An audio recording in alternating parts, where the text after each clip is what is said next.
Hey, this is John Young. Today we're looking at four different Bluetooth-enabled battery-powered speakers. We've got, starting on the very far end here, this is the JBL EON One Compact. It's an 8-inch two-way cabinet that is battery-powered. Next to it, we've got the Electro Voice. This is the Everse 8-inch two-way. Next to that, we have the Bose. This is the S1 Pro. And then finally, on the very end, we have got the Mackie Thump Go 8-inch two-way. So similarities, they all can handle Bluetooth signals coming in. They all have a level of a mixer coming in, and they all are battery powered. Speaking of battery powered, we're getting between 11 and 12 hours of up to runtime with all four of these. So the battery power, battery life is going to be very similar. The big thing when it came to the battery that I felt that was important to know is the ease of replacing the battery. Whether the battery life has expired after having it for a few years and the life gets shorter, or if you need to have it hot swappable at an event.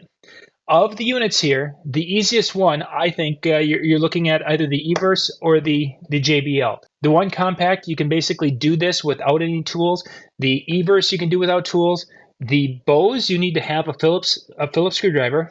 And the Mackie, you can do it kind of with your thumbnail if you want to. Otherwise, a bladed screwdriver would be helpful, or you can use a coin to open up the battery and to replace it.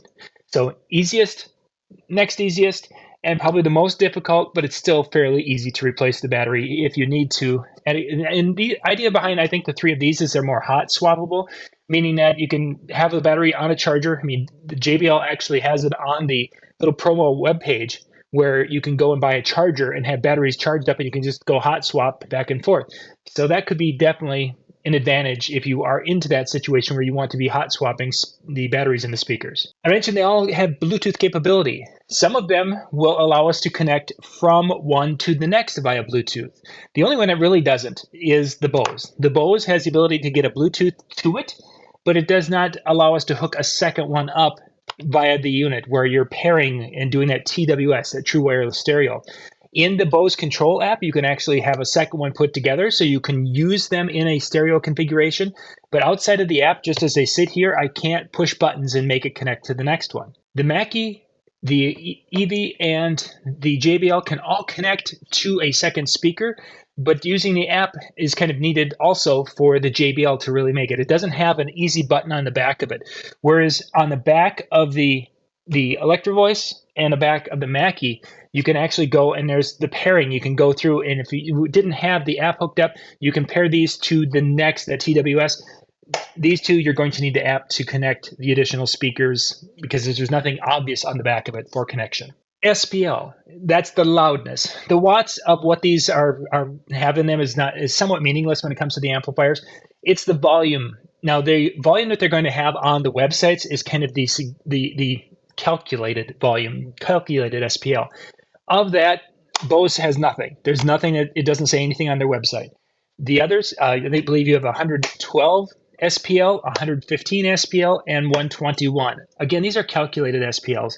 You're going to find out that these are all going to be very, very similar, and we'll be doing an audio test in a different video. This is just to go over the nuts and bolts of the units, but they're really going to be very similar in total output.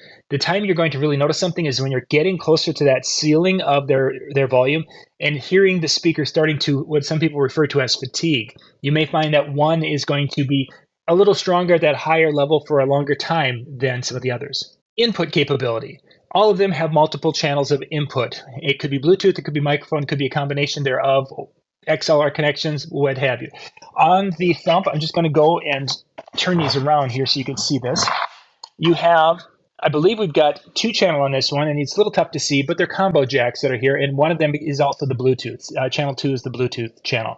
So we can plug in an XLR, we can plug in a tip ring sleeve, we can do an 1/8-inch jack right there, which would be the little 1/8-inch, say, from your mobile device to the unit.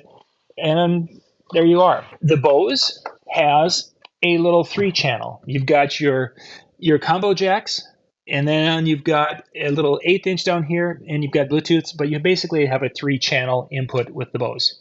And the Everse has a 3/4 channel input capability. It has the two combo jacks that are the tip ring sleeve or XLR that come into it. It has the Bluetooth capability. It also has right there the little stereo in with the little 1/8" jack.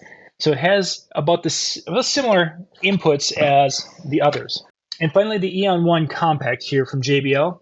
It has a 4-channel, and you can see that it has the XLR combo jacks. Let me turn a little bit more. So you can see it's got the inputs right here, the combo jacks that are there. It has the Bluetooth input. It also has an auxiliary in with the 1/8" jack, and it has a monitor out, which is kind of neat. You don't have that with some of the others, is that you can plug headphones in and be able to monitor what this is picking up from the variety of sources. So all 4 of these have got that Bluetooth capability for audio. They also have that Bluetooth capability for controlling them. They each have an app. I'm not going to dig into the apps because by the time the video gets done, there's probably an update on the app, and that makes the video kind of meaningless on that.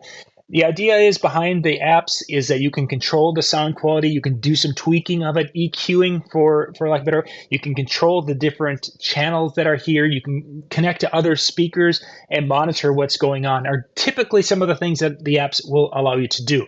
And again, all 4 of them have apps available that will extend the capability of these speakers. But for most DJs that are out there and using these for ceremonies, you may not be using the app all that much. So that's why we're going to kind of leave that for you to check out and just look at what we have without the app from these speakers. So DSP, which is kind of tied a little bit, that digital signal processing is tied a little bit to the app. But each of these have got, of course, different control with the app. There's also some control on the units themselves. Like the little Bose has a bass, a treble, reverb, and that's in a gain. That's what it has.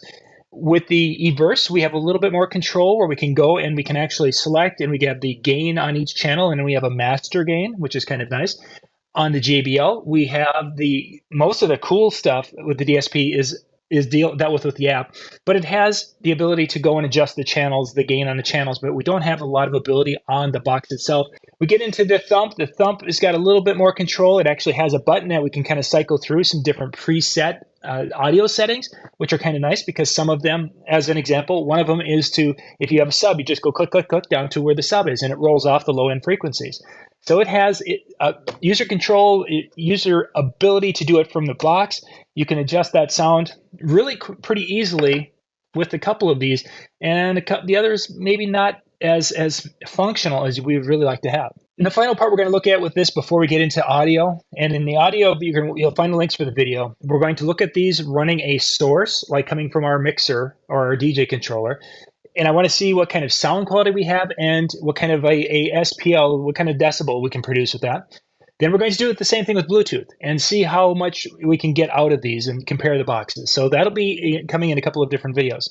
The final thing is price. Let's say they're identical in sound quality or fairly close across the board, price-wise. Well, I'm going to give you the exact, this is the numbers from earlier today. Right now, the Bose, to buy this, is running $699. The Everse is running at $749. The Mackie is running at $449. And the JBL is running at $599. So we're kind of in a similar range here. There's a little bit of give and take. The Mackie was just on sale for Black Friday. It had a really good sale price as things were going out under $400 a piece. So that's kind of exciting that there are times when they're going to be at lesser prices. But overall, you've got your least expensive, your most expensive, and low, next one, next one, next one. We'll put links in the description below so you can go check these out online. Watch for the videos coming where we're going to be talking and showing what the audio can do from these. I'm kind of excited because sometimes when you hook a controller up, you're going to get more sound out of it than Bluetooth, but some really good Bluetooth devices can give you a lot of volume also from that connection. And I want to see what these can do because if you're out there doing ceremonies and you're running an iPad, it might be that you're Bluetoothing in and you want to make sure that you have enough headroom to be able to bump that music up when the bride's going to walk in. And we'll be doing that in our next video.